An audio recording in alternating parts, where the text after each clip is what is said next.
Hello everyone, welcome to today's video. तो आज की वीडियो में हम बात करने वाले हैं मशीन लर्निंग के बारे में। इसका हम रोड मैप देखेंगे कि हम मशीन लर्निंग कैसे सीख सकते हैं और हम जीरो से हीरो कैसे बन सकते हैं उसमें, और इसमें करियर कैसे बना सकते हैं मशीन लर्निंग और एआई में।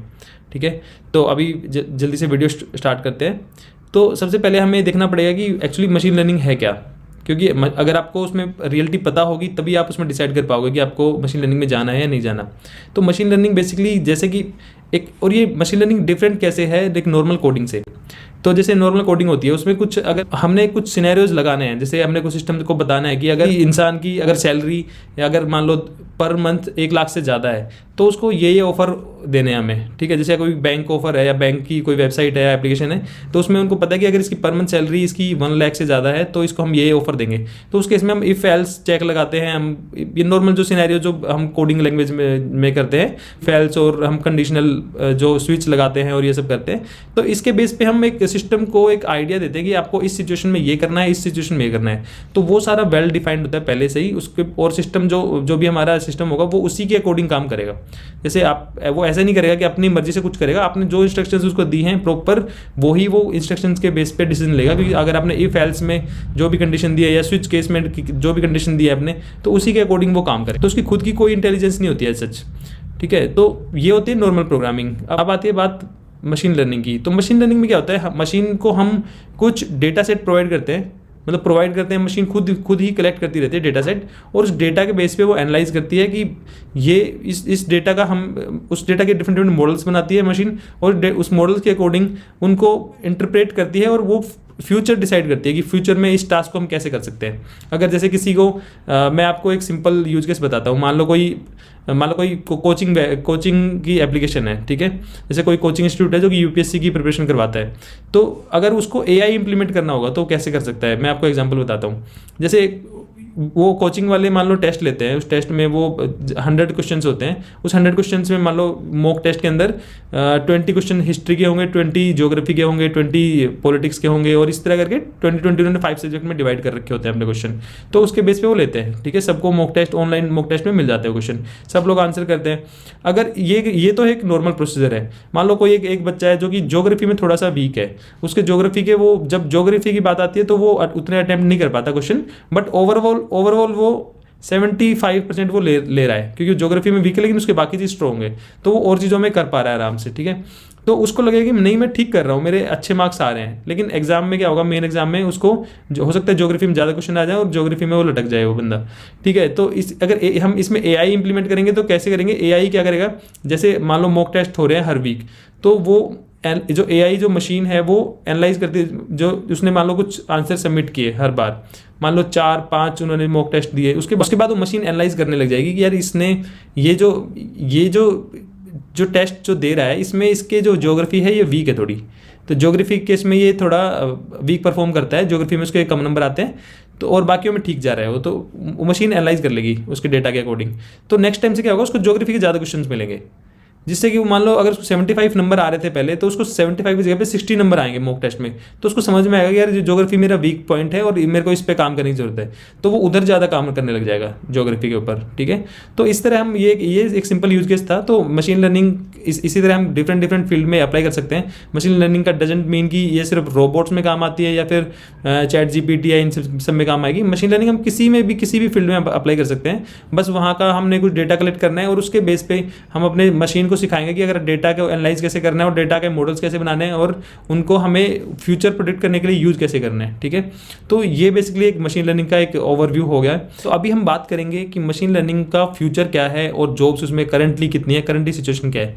तो देखो, फ्यूचर बहुत ही ज़्यादा ब्राइट है, नो डाउट। ठीक है, वो सब कुछ एआई इंप्लीमेंटेड होगा, हर फील्ड में लोग ट्राई करेंगे एआई को घुसाने का। ठीक है, तो आप एआई अगर आपको आता है तो आपकी फ्यूचर में बहुत तगड़ी डिमांड होने वाली है, ये तो डेफिनेट है, इसमें कोई दो राय नहीं है। लेकिन उसके हिसाब से हमें ये भी देखना पड़ेगा कि करंटली सिचुएशन क्या है। तो करंटली मैंने गूगल करने की कोशिश की थी, कुछ वेबसाइट से मैंने ट्राई किया कि मशीन लर्निंग की जॉब्स कितनी है। मैंने naukri.com पे देखा और लिंक्डइन पे देखा, तो जो मेरे समझ में आया कि अभी जॉब्स हैं मार्केट में, लेकिन वो अभी कम है जॉब्स, क्योंकि एक जॉब्स भी कम है, प्लस में अभी डिमांड और सप्लाई में डिमांड ज़्यादा है और सप्लाई कम है। ठीक है। तो उसके हिसाब से जॉब ठीक ठाक है, मतलब उतना नहीं कह सकते कि वेब डेवलपमेंट की तरह भर भर के जॉब है, लेकिन इसमें भी है मतलब अभी, और अभी स्टार्टिंग है जस्ट ये। तो अगर आप जॉब का डिस्क्रिप्शन देखोगे तो उनको ऐसे कोई कोर्स नहीं चाहिए कि कोई डिग्री आपने कर रखी हो मशीन लर्निंग में या कुछ भी हो, सिर्फ आपको नॉलेज होनी चाहिए मशीन लर्निंग की। अगर आपने इंटरव्यू क्रैक कर लिया मशीन लर्निंग का, then you are good candidate for them, ठीक है, जो भी कंपनीज है। और सैलरी नो डाउट भर भर के सैलरी मिल रही है, मतलब सैलरी की कोई लिमिट नहीं है मशीन लर्निंग में, तो एक अच्छा ऑप्शन हो सकता है, ठीक है। तो लेकिन इसमें सिर्फ ड्रॉबैक यही है कि अभी ये एक ग्रोइंग फील्ड है और इसमें अभी बहुत सारी रिसर्च होनी है, और अभी ये इनिशियल फेज में है वी कैन से। तो अभी इसमें फ्यूचर में होगा, लेकिन अगर आपको इनिशियली स्ट्रगल करनी पड़ सकती है जॉब लेने में, तो वो आप देख लेना कि अगर आप फ्रेशर है तो आपके लिए जॉब ज़्यादा ज़रूरी है, या आपको मशीन लर्निंग करके ही मतलब आर्टिफिशियल इंटेलिजेंट इंजीनियर ही बनना है, तो वो आप डिसाइड कर सकते हो। तो अभी नेक्स्ट हम बात करते हैं इसकी लर्निंग कर्व के बारे में, कि अगर हमने ये सीखना है तो इसमें हम क्या क्या हमें चीज़ करनी पड़ेगी। तो देखो, अगर आपको सीखना है तो पहली बात तो ये है कि इसकी लर्निंग कर्व बहुत ही ज़्यादा हार्ड है, नो डाउट, ठीक है। इसको आप इजी बिल्कुल मत समझना कि आप इजीली कर लोगे, ये बहुत टफ हो जाएगा, ठीक है। तो आपको उसके लिए रेडी रहना पड़ेगा। तो सबसे पहले जो बात करेंगे, प्रोग्रामिंग लैंग्वेज आपको एक सीखनी पड़ेगी अगर आप फ्रेशर हैं अभी, तो उसके लिए पाइथन इज़ द बेस्ट। अभी मशीन लर्निंग में Python is going on the top right now. तो आपको पाइथन सीखनी पड़ेगी सबसे पहले। पाइथन ईजी है, पाइथन आप इजीली कर लोगे, पाइथन में आपको मज़ा भी आएगा, Python is a good thing, ठीक है। पाइथन के बाद सेकंड थिंग है, पाइथन के साथ साथ आपको कुछ ना फ्रेमवर्क्स भी करने पड़ेंगे इसके, पाइथन के, जैसे कि मशीन लर्निंग के फ्रेमवर्क्स भी आपको करने पड़ेंगे। मशीन लर्निंग फ्रेमवर्क जैसे टेंसरफ्लो है, पाईटॉर्च है, और एक दो और हैं जो कि पॉपुलर है बहुत ज़्यादा, तो आपको वो फ्रेमवर्क भी करने पड़ेंगे। तो जैसे रिएक्ट में, जैसे जावास्क्रिप्ट फ्रेमवर्क रिएक्ट है, तो उसमें बहुत सारी एपीआईज और बहुत सारे फंक्शन जो भी फ्रेमवर्क्स होते हैं प्रोवाइड कर देते हैं, तो आपको सब कुछ स्क्रैच से नहीं लिखना पड़ता, ठीक है। इसी तरह टेंसरफ्लो और ये पाईटॉर्च वगैरह जो भी आपके ये फ्रेमवर्क्स हैं, ये आपको बहुत सारे मशीन लर्निंग के मेथड्स और एपीआईज प्रोवाइड कर देते हैं, हाई लेवल और लो लेवल। तो उसके हिसाब से आप वो इजी डेवलपमेंट हो जाती है आपकी। तो ये आपको पहले पाइथन के साथ साथ ये फ्रेमवर्क्स भी सीखने पड़ेंगे, ठीक है, कोई भी फ्रेमवर्क इनमें से। उसके बाद सेकंड चीज़ आती है मैथ की। तो आपका मैथ बहुत अच्छा होना चाहिए। आपको याद होगा अगर कि जब बीटेक में, आई डोंट नो आपके में था या नहीं था, मेरे बीटेक में था, इंटीग्रल कैलकुलेशन था, कैलकुलस था, और ये प्रोबेबिलिटी, और ये मैट्रिक्स, लीनियर अलजेब्रा, ठीक है, वेक्टर्स, तो ये सब होता था, ये सब चीज़ें। और ये मेरे को पता नहीं, मेरे को इजी लगती थी क्यों, क्योंकि इसकी एक छोटी सी बुक होती थी बिल्कुल, और जो सिलेबस की थी वो नंबर अच्छे हम उसमें लेके आ सकते थे, तो मैं अच्छे से कर लेता था, और वो मैं अच्छे से नंबर लेके आता था उसमें। तो लेकिन आपको उसमें अच्छा होना पड़ेगा, नो डाउट। तो आपको वो सब करना पड़ेगा, मैथ दोबारा से रिवाइज करना पड़ेगा, वो सब चीज़ें आपको सीखनी पड़ेंगी दोबारा से। तो अगर आप वो उसकी प्रिपरेशन कर रहे हैं, तो आप अपनी बीटेक की जो, या बीटेक में जिस भी सेमेस्टर में था, आई डोंट रिमेंबर, तो जाके अपनी बुक्स पढ़िए, इंटीग्रल कैलकुलस की बुक पढ़िए, प्रोबेबिलिटी दोबारा से पढ़िए, और ये सब चीज़ पढ़िए, ये आपको इंटरव्यू में हेल्प करेंगे, इंटरव्यू क्रैक करने में, ठीक है। तो वो सब आप लीनियर अलजेब्रा वगैरह दोबारा से आप पढ़ सकते हैं उसके अंदर, ठीक है। एक चीज़ ये होगी, मैथ हो गया। थर्ड चीज़ आती है लर्निंग में डेटा मैनिपुलेशन, क्योंकि आप ऑब्वियसली मशीन लर्निंग में इज़ एवरीथिंग अबाउट डेटा, तो आपको डेटा के साथ बहुत ज़्यादा डील करना पड़ेगा। आपको डेटा मैनिपुलेशन आना चाहिए अच्छे से। तो उसके लिए भी बहुत सारे लाइब्रेरीज अवेलेबल हैं, तो आपको वो भी टेंशन लेने की जरूरत नहीं है। वो आपको लाइब्रेरी सीखेंगे तो वो लाइब्रेरी आपको बहुत सारे एपीआईज देंगी, जिससे आप इजीली काम कर सकते हैं। तो जैसे कि पाइनम है और पांडा है, तो ये सब इस तरह की लाइब्रेरी हैं, ये दो बहुत पॉपुलर लाइब्रेरीज हैं। तो ये डेटा मैनिपुलेशन के लिए लाइब्रेरीज हैं, तो आपको ये भी सीखनी पड़ेगी अगर उसमें जाना है तो आपको। ये तो बात आ गई हमारी, अगर खुद से हमें सीखना है तो, ठीक है। ये खुद से आप ये तो आपका ग्राउंड तैयार कर दिया आपने, ये आप चीज़ें आप खुद से भी पढ़ सकते हैं। लेकिन अब बात आती है कोर्स करने की, कौन सा कोर्स हमें करना चाहिए जिससे कि हमें जॉब मिल जाए मशीन लर्निंग में। तो उसके लिए जो जॉब्स है ना, या तो आप सबसे पहले आप अपना बेसिक क्लियर कीजिए, जो मैंने आपको रिसोर्सेज बताएं, ये रिसोर्सेज पढ़ के आप अपना अच्छे से बेस क्लियर कर लीजिए, ठीक है। उसके बाद आप ये जो फ्री कोर्सेज हैं या थोड़ा सा पेड है, जैसे 1000 रुपये का, 500 रुपये का है, जैसे आप यूडेमी पे जाके, कोर्सेरा पे जाके, जो भी हाईली रेटेड कोर्स है कोई मशीन लर्निंग का, आप 2-3 कोर्स वो कीजिए पहले, तो उससे आपको एक ग्राउंड तैयार हो जाएगा, आपको एक मशीन लर्निंग का ओवरव्यू बहुत अच्छा मिल जाएगा मशीन लर्निंग का, ठीक है। उसके बाद कुछ जो यूनिवर्सिटीज़ हैं वो भी कोर्सेज करवा रही हैं, तो आपको 2 चीज़ करनी है। जब आप बेसिक आप अपने क्लियर कर लोगे तो आपको इंटरव्यू स्टार्ट करने पड़ेंगे, इंटरव्यू देने। तो इंटरव्यू जब आप अप्लाई करोगे as a machine learning candidate, तो आपको तो आपको इंटरव्यू कॉल बहुत ज़्यादा आएंगी, क्योंकि अभी क्या है, सप्लाई कम है, डिमांड ठीक ठाक है, डिमांड में इनकम बहुत ज़्यादा है, बट सिर्फ सप्लाई उससे भी ज़्यादा कम है।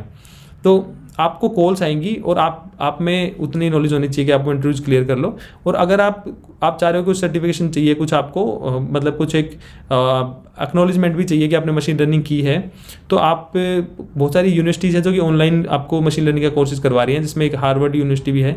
तो ये वीडियो को स्पॉन्सर्ड नहीं है, बट हार्वर्ड यूनिवर्सिटी से आप कर सकते हैं। तो उसमें वो कोर्स तो फ्री है, अगर आपको नॉलेज चाहिए तो आप कोर्स फ्री मिल जाएगा। लेकिन आपको हार्वर्ड से अगर सर्टिफिकेशन चाहिए तो आई थिंक उसके 10 या 12 हज़ार रुपये का वो सर्टिफिकेशन है। तो वो आपको सर्टिफिकेट भी मिल जाएगा एज ए मशीन लर्नर। तो वो भी आपकी जॉब सर्च में हेल्प कर सकता है कि आपको एक सर्टिफिकेशन मिल जाएगा कि आपने मशीन लर्निंग सीखी है इस लेवल की, ठीक है। और लेकिन मशीन लर्निंग में आई वुड से कि बहुत ज़्यादा आपको मेहनत करनी पड़ेगी, और लेकिन डिफ़िकल्ट कुछ नहीं है, इम्पॉसिबल कुछ नहीं है। लेकिन मेरा ऐसा मानना है कि जो भी अभी स्टूडेंट जो डीएसए के पीछे पड़े हुए हैं, लीड कोड पे लगे हुए हैं, बहुत सारे लोग 500-500 प्रॉब्लम सोल्व कर रहे हैं, पता नहीं पागल हो चुके हैं डीएसए के पीछे, उनको डीएसए छोड़ के, डीएसए में देखो एज सच कोई डायरेक्ट आपको जॉब नहीं मिल जाएगी, मतलब फैंग वगैरह में आप क्लियर कर लोगे, लेकिन उससे अच्छा अगर आपको उतनी ज़्यादा मेहनत करनी है तो आप डेफिनेटली मशीन लर्निंग में करिए। इसमें फ्यूचर है बहुत ज़्यादा, इसमें ग्रोथ के चांसेस है, और फ्यूचर में मोस्टली सारी कंपनियां धीरे धीरे एआई में ट्रांसफ़र होंगी और वो मशीन लर्निंग का यूज़ करना स्टार्ट करेंगी, तो आपकी बहुत ज़्यादा डिमांड बढ़ सकती है। तो ये था एक रोड मैप, एक जिससे आप बिल्कुल बिगिनर से और एक आप एक्सपर्ट बन सकते हैं मशीन लर्निंग में।